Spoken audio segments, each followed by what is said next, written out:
안녕하세요. 문법 OT를 시작해 보도록 할게요. 선생님 수업 스타일 먼저 이야기해주면요. 판서 속도가 빠른 편이에요. 그래서 현장에서 수업을 들을 땐 굉장히 빨리빨리 필기를 해야 되는데 내가 이제 필기할 때 똑같이 따라서 쓰면 돼요. 그리고 이제 수업 스타일은 최대한 많은 내용을 풀어서 설명을 해주거든요. 기초에서 심화까지 모든 내용을 다 다루되 최대한 이해할 수 있게 다 풀어서 설명을 하고 있어요. 그리고 이제 질의응답을 여러분이 활용을 해주면 되는데요. 한 타임에 많은 내용을 가르치다 보니까 수업 때 설명만으로는 이해되지 않는 부분이 있을 수 있어요. 그런 것들을 수업이 끝난 뒤에 복습할 때 이해하기 위해서 노력을 해보고 그래도 이해되지 않으면은 질문의 게시판에 예약을 해주고 오면 되겠죠. 아침에 마감이 될 수 있기 때문에 아침에 여러분이 이름을 적고 오면 돼요. 언매 관련 정보는요. 자, 시험지 구성은 언어는 5문제고 3점짜리 문제 1개, 2점짜리 문제가 4개예요. 총 11점이고요. 매체는 6문제예요. 자, 언어보다 지금 매체가 한 문제 더 많은 거 알 수 있죠. 그리고 3점짜리 문제 1개, 그 다음에 2점짜리 문제 5개, 13점. 배점이 얘보다 총점이 더 큰 거 알 수 있어요. 매체가 13점, 언어가 11점이고 3점짜리 문제는 언어에서 하나, 그 다음에 매체에서 하나인 거를 알 수 있어요. 언매 총점은 24점이고요. 그러니까 언매에서 이제 공부량 자체는 언어가 많지만 문법 부분이 많지만 이제 매체도 총점 전체에서 차지하는 비율이 있기 때문에 매체 공부도 여러분이 잘 해줘야 되고 매체에서도 자주 나오는 개념들이 있는데 그 개념들을 수업 때 계속 다루고 있어요. 자, 언매와 화작. 표점 때문에 요즘에 언매를 많이 선택을 하죠. 그래서 이제 언매 선택자이면서 100점을 맞은 학생이 표점이 더 크게 나올 가능성이 커서 요즘 언매를 많이 선택을 하는데 화작이랑 언매 중에서 이제 고민하는 학생들이 있을 수 있어서 한번 얘기를 해볼게요. 화작은 지식의 양은 적죠. 하지만 단점은 지문인데 시간이 소요되고 언매는 지식량은 많지만 지문을 읽는데 비교적 시간이 덜 소요된다는 거. 자, 특성은 표점이 낮게 나올 가능성이 있고 그 다음에 높게 나올 가능성이 있죠. 동점일 때. 자, 그리고 추천하는 것은 이제 다른 과목 공부하기가 너무 시간이 빠듯한 학생들은 화작하는 게 나을 수 있고요. 아니면은 이제 이런 학생들 아니면은 재수생이다 그리고 언매가 잘 맞다 그런 학생들은 언매를 선택을 해주면 돼요. 결론은요. 일단은 표점 신경 쓰기 전에 원점수 자체가 높아야 되기 때문에 언매를 계속 지속적으로 공부해 왔음에도 불구하고 언매 쪽 점수가 잘 안 나온다. 그런 학생들은 오히려 화작으로 가는 것이 낫겠죠. 원점수가 높은 것이 중요하니까요. 자, 그 다음에 화작도요. 재작년 화작에 굉장히 이제 불수능 때 2학년도 때 이제 화작이 굉장히 어렵게 나왔었거든요. 월감률 탑5 안에 드는 문제가 나왔어요. 그래서 이제 화작도 어렵게 내려고 하면 어렵게 낼 수 있어요, 여러분들. 그리고 단순히 화작이 싫어서 언매 선택한 학생들이 있어서 그런 학생들은 위험해요. 왜냐면 언매는 공부할 양이 많고 풍부한 문법 지식을 갖추고 있더라도 문제 자체가 난이도가 올라가면 정답률이 낮아질 수 있어서 어떻게 보면요, 여러분들 가성비가 떨어지는 영역이라고 할 수 있죠. 공부량은 굉장히 많은데 5문제, 문법 5문제를 풀기 위해서 공부량 자체는 굉장히 많잖아요. 자, 그렇기 때문에 신중하게 선택을 해줘야 돼요. 자, 그리고 화작과 언매 사이에서 고민한 학생은 언매를 먼저 듣고 안 맞으면 화작으로 전환을 하면 돼요. 자, 그래서 이제 반대로 화작을 하다가 언매로 9월 이후에 전환한다? 그럼 너무 늦은 거죠. 언매를 들어서 자기가 언매를 할 수 있는지 판단해야 되고요. 화작이랑 언매 사이에서 고민한 학생은 뭐 이런 것들을 여러 번 안내를 했었고요.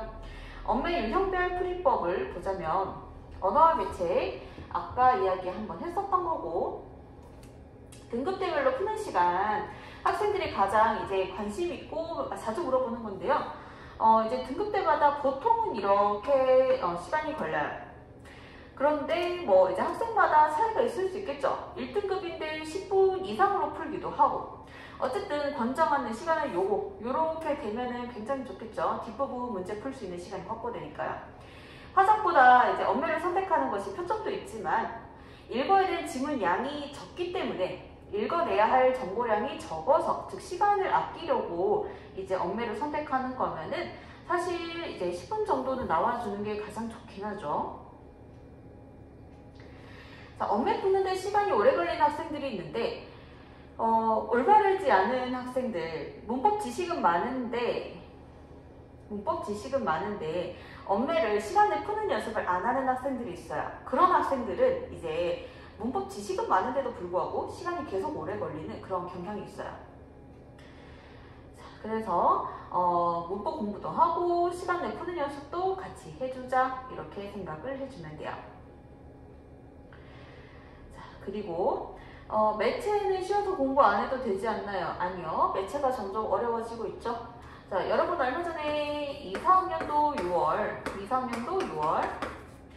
매체에서 지금 저 5단계로 올라갔고 매체에서 시간 많이 썼잖아요. 항상 내가 하는 말이지만 매체도 어렵게 내려면 어렵게 낼 수 있어요.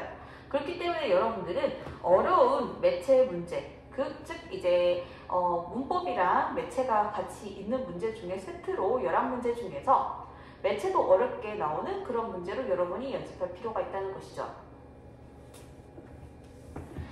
자, 그래서 나는 이제 11문제도 시간에 푸는 연습을 할 거기 때문에요. 시간 줄이는 연습은 우리 수업 현장에서 같이 할 수가 있겠죠.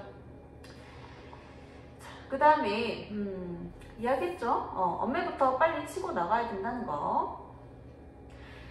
그리고 여러분들, 내가 제일 싫어하는 게 있어요. 서칭으로 푸는 거요. 자, 매체를 지문을 안 읽고 서칭식으로 푸는 학생들이 있어요. 여기 지문이 있으면 문제가 있죠. 문제가 있는데 여기에서 지문 안 읽고 문제로 바로 가서 매체 풀 때 이거 어디 있지? 계속 찾으러 가고, 이 선지 어디 있지? 계속 찾으러 가고, 이 선지 어디 있지? 계속 찾으러 가고, 지문 안 읽고 지금 자꾸 서칭하러 가는 학생들, 이런 학생들 치고 15분 안에 들어오는 학생들을 본 적이 없어요. 여러분들은 반드시 지문을 먼저 읽고 나서 문제를 풀어야 돼요. 매체도 그렇고 언매 그 문법 중에서도 지문형 문제 있죠.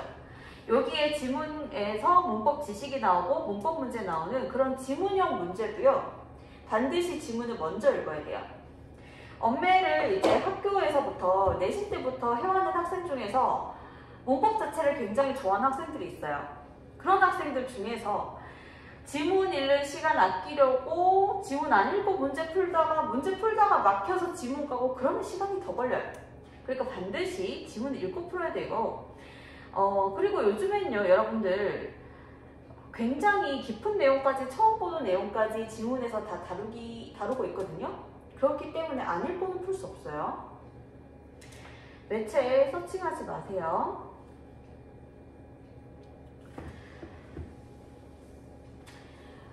매체 쉬운 거는 여러분이 서칭해서 풀 수 있겠지만 어려운 거 절대 서칭 통하지 않고요. 이제 언매 문제 풀 때 시간 줄이는 방법은 뭐냐면요.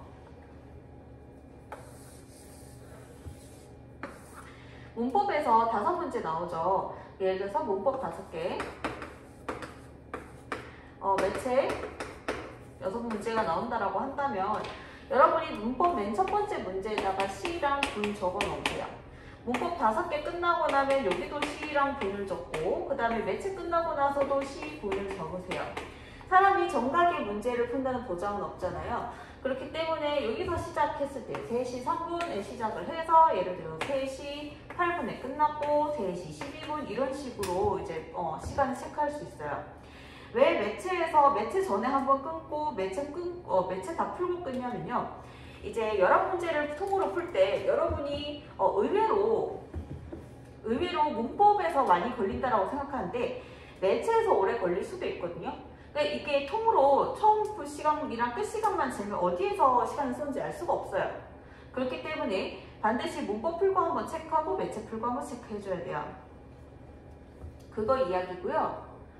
여러분이 꺽쇠를 안 해놓고 풀면은 나중에 풀다가 정신 차려보면 시간 안 짰네가 되기 때문에 반드시 꺽쇠를 해놓고 시작을 해주세요.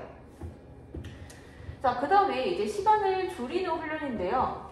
예를 들어서 11문제를 자기가 푸는데 몇 분 정도 걸리는지를 한 5회 해보면 알잖아요. 평균적으로 예를 들어서 나는 15분이 걸린다. 그럼 목표를 14로 잡으세요. 그러면은 처음에 목표를 14로 잡고 풀면은 문제 난이도에 따라, 컨디션에 따라 어떤 거 풀 때는 15 됐다, 16 됐다, 14 됐다 왔다 갔다 거리다 14로 들어와요. 그러면 목표를 13으로 바꾸세요. 안정될 때 바꾸면 돼, 안정될 때. 그럼 15에서 안정될 때 14로 바꾸고, 14 안정된다? 13으로 바꾸고, 점점 1분씩 줄이면 10분 근처로 갈 수가 있겠죠. 그러면 문법량은요, 여러분들. 전공자 배우는 거, 대학교 과정에서 배우는 게 이 정도고요. 내신 이 정도, 수능 이 정도. 수능에 나오는 필수 이론들은 정해져 있고요. 내신보다는, 내신 학교 선생님마다 다루는 범위도 약간씩 또 다르잖아요. 교육과정 이외의 범위를 다룰 때. 자, 근데 그거보다는 수능이 이제 단순 암기라고 해야 될까요? 잡다한 그런 것들은 적다라고 생각을 해주면 돼요, 오히려. 수능에서 중요한 것은 지식의 양이 아니라 처음 보는 예문을 분석할 수 있는 능력이 중요해요. 직관이 중요한 거죠. 딱 보는 거 보고, 보이는 거 보고 판단하는 거. 지문하고 예문하고 같이 비교해서 판단하는 능력이 더 중요하다는 거예요. 자, 그리고 이렇게 분석력이 중요하다는 거고, 수능 전범위는 이렇게 돼요, 여러분들. 자, 그러면 여기에 여러분 프린트에 한번, 자, 요건 잘못됐고요. 자, 프린트에 한번 적어볼게요. 아이가 말을 배우는 과정과 일치해요. 아이가 말을 배우는 과정과 일치해요. 맨 처음에 발음에 대해서 배우고 단어를 배우고 문장을 배우고 이렇게 하는 것이죠. 어문 규정은 이제 발음하는 거랑 쓰는 거에 대한 이제 법전같이 생긴 게 있거든요. 되게 두꺼운 거. 이거는 어문 규정은 의문론하고 형태론에 딱 걸쳐서 이제 그거랑 관련된 규정이다라고 생각을 해주면 돼요. 자, 그 다음에 문법 개념에서 공부를 할 때 학생들이 암기해야 되느냐고 많이 묻는데요. 암기보다는 이해가 더 중요해요.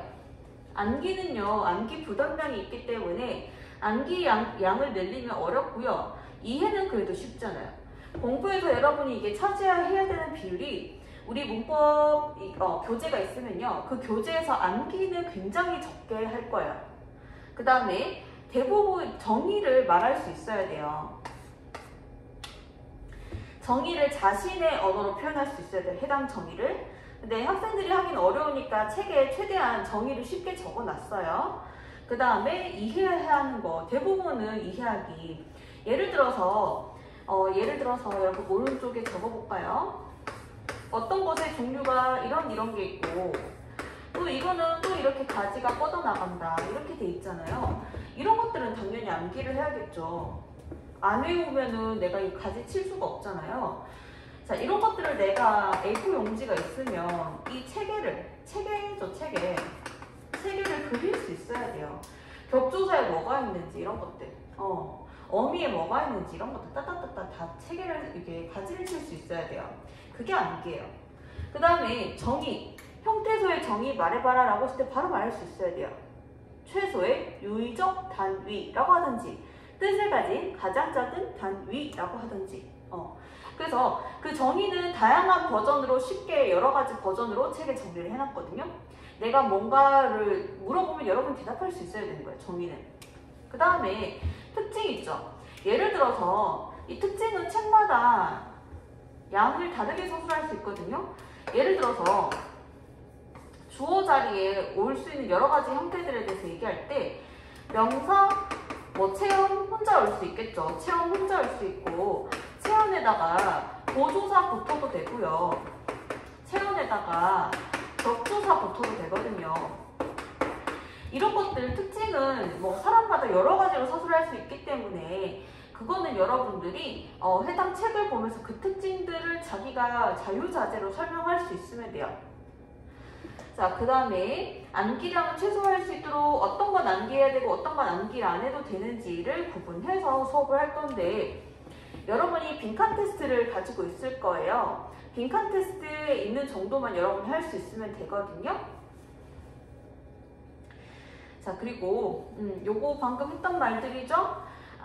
용어는 암기하자, 정의는 자기 말로 표현하자, 특징은 자유자재로 설명할 수 있어야 된다. 암기 같은 경우는 종이에 체계를 써볼 수 있어야 되고, 정의는 자기 말로 할 수 있어야 된다. 그 다음에 특징은 자기가 자유자재로 설명할 수 있어야 된다. 자, 그렇게 해서 이제 여러분이 어떤 것이 부족한지를 항상 체크하고 그 부분을 잘 메꿔야겠죠. 이거는 이제 혼자 하는 학생들을 위해서 적어놓은 거긴 한데, 어쨌든 여러분은 빈칸 테스트를 하면 부족한 부분 잘 메꿀 수 있을 거예요. 개념 공부는 알아야 할 것도 중요하고요. 모르는 것을 없애는 것도 중요하죠. 그래서 여러분들은 난 노베이스다. 그러면 알아야 할 걸 아는 거가 중요한 거죠. 근데 나는 회독을 계속 하고 있다. 수능 전까지 계속 꾸준히 회독을 하고 있다. 그러면 자기가 부족한 거를 연필로 체크했다가 다음번에 그 체크한 것을 집중적으로 잘 봐야겠죠. 그리고 자기가 그 개념을 잘 할 수 있게 되면 그 체크한 것을 지워야겠죠. 그래서 항상 자기 부족한 건 잘 체크해 놓고요. 자, 1년간 수능 문법 공부가 개념 공부예요. 그래서 나는 심화 개념까지 다 다뤄요. 그 다음에 그래서 여러분이 지금 보고 있는 강의는 심화 개념 강의다 이렇게 생각을 해주면 되고, 빠지는 내용 없이 다 다룰 거예요.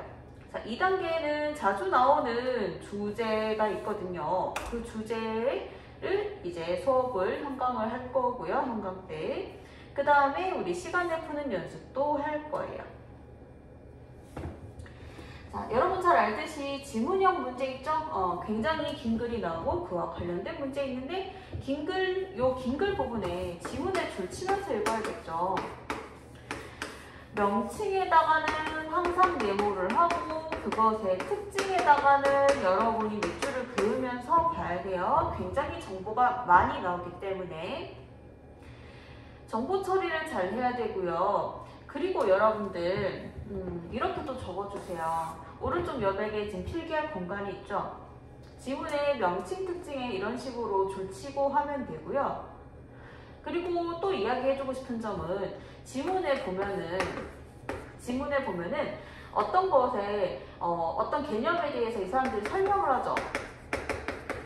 그리고 반드시 대부분은 예를 좀 준단 말이에요. 그 설명에 해당하는 예.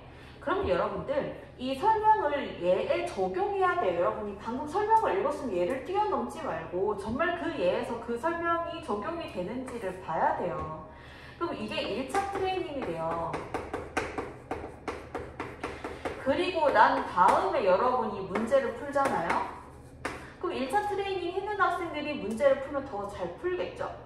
그러니까 학생들이 시간 없다고 얘를 안 읽고 넘어간대. 그러면 트레이닝이 제대로 안 된단 말이에요. 처음 보는 개념인데. 그러니까 설명을 보면 반드시 예문에 적용을 한 후에 그 다음에 문제를 풀어야 된다라고 생각을 해주면 돼요. 자, 그리고요. 구체적인 양상. 지문 읽을 때 자기가 아는 개념은 속도를 빠르게 읽고요. 속도를 빠르게 해서 읽고, 모르는 개념은 당연히 천천히 읽어야 되겠죠. 자, 지문이 안 나오는 것들, 머릿속에 있는 개념들을 끄집어내서 적용을 해서 문제를 풀어야겠죠. 자, 그 다음에 보기, 이제 문법, 정보 제공 안 하는 것들. 여러분들 중세국어를 굉장히 어려워하는데요. 중세국어를 문제를 풀 때 현대어를 잘 활용을 해야 돼요. 여러분이 중세어에서 현대어를 이끌어내려고 하면 이건 어렵죠. 그리고 틀리겠죠. 하지만 현대어를 참고해서 중세국어를 보면 쉽잖아요. 그리고 맞출 확률도 높겠죠. 임용시험 학교 선생님 시험 치러 가면 현대어 안 줘요. 그건 무슨 말이냐면, 너가 선생님이 되고 싶으면 중세국어만 보고도, 중세어만 보고도 문제를 풀 수 있어야 된다, 그런 뜻인데, 학생들에게 현대어를 주는 건 이걸 봐달라는 뜻이에요. 이걸 활용해달라. 이걸 제발 읽으란 뜻이에요.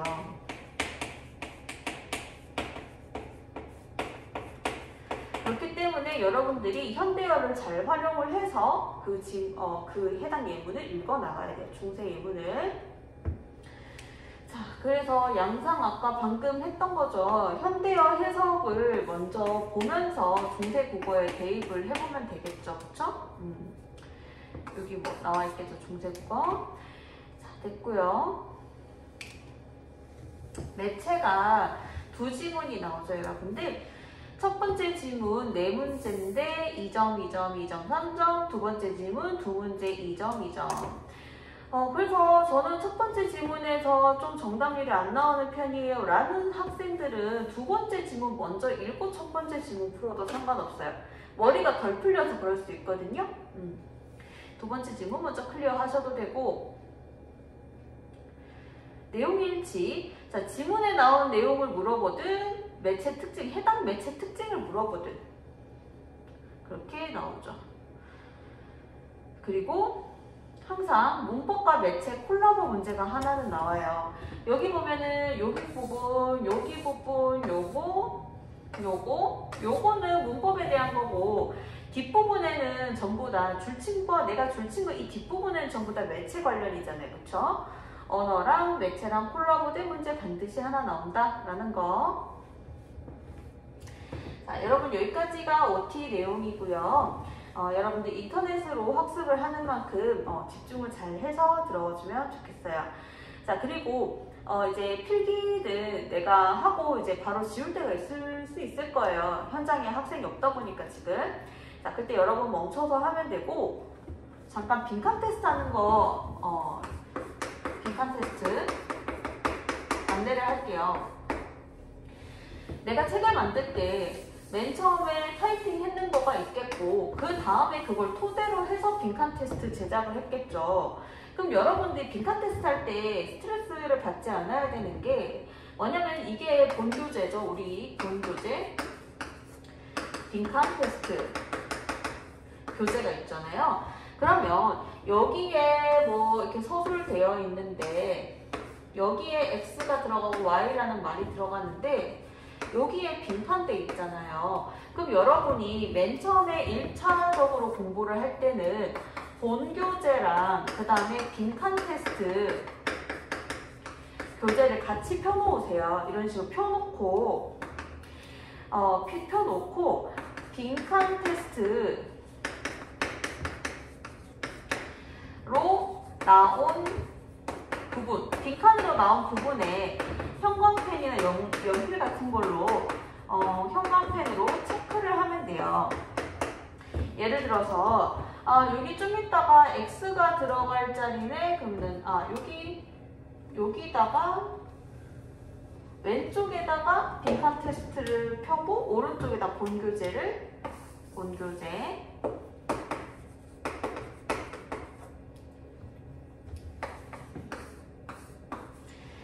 좀 이따가 요거가 요 X 부분이 빈칸 테스트 나오는구나 하면서 본교재에다가 X 부분에 이렇게 줄을 쳐 놓으면 돼요. 밑줄을 형광펜으로 하든 일반 펜으로 하든 이렇게 줄거 볼게요.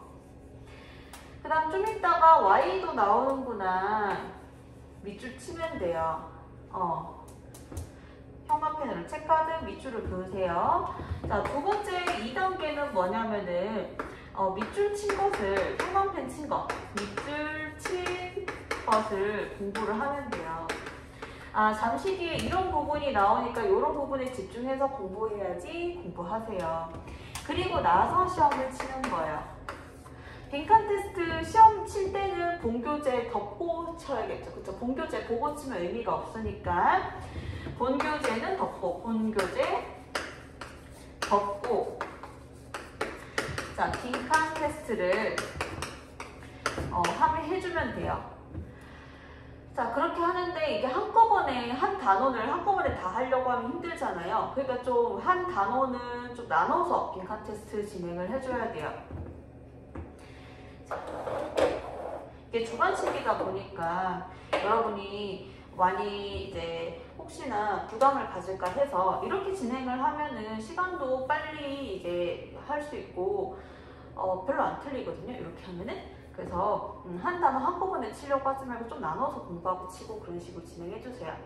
이거 빈칸 테스트를 해야 여러분이 그 개념이 머리에 잘 남을 수가 있어요. 자, 그러면 여기까지 OT고요, 여러분들. 우리 1강에서 만나도록 할게요. 고생했어요.